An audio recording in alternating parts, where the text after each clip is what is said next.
હવામાન નિષ્ણાત અંબાલાલ પટેલે પણ આગાહી કરી છે। દક્ષિણ ચીનની બાજુમાં વાવાઝોડું બની રહ્યું છે। 23 જુલાઈથી આ વાવાઝોડું લો પ્રેશર બનવાની શક્યતા છે। દેશના કેટલાક ભાગોમાં વરસાદ પડી શકે।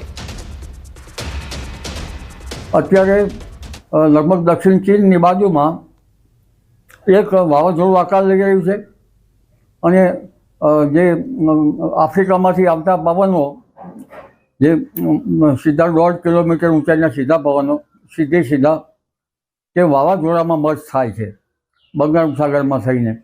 એટલે જે લોકલ સિસ્ટમો જે છે એના કારણે વરસાદ આવી શકે અને કેટલાક લો પ્રેશરો જે છે એમાં જે બંગાળ ઉપસાગર અરબ સાગરનો કંઈક ભેજ હોય એના કારણે કંઈક કોઈ ભિન્ન ભાગોમાં વરસાદ આવી શકે।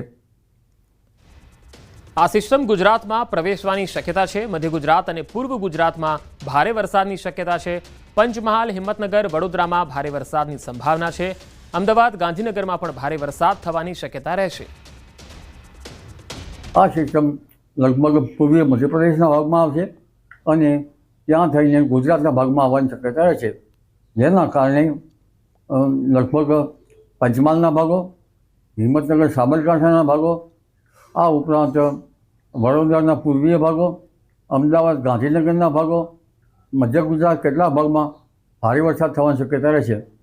મધ્ય ગુજરાતના અને પૂર્વ ગુજરાતના કેટલાક ભાગમાં ભારેથી અતિ ભારે વરસાદ થવાની શક્યતા રહેશે। આથી અમદાવાદ, ગાંધીનગરમાં પણ લગભગ 28મી તારીખની આસપાસ ભારે વરસાદ થઈ શકે અને કોઈ ઠેકાણે જો સંજોગો સાનુકૂળ મળે તો અતિ ભારે વરસાદ થવાની પણ શક્યતા ગણી શકાય।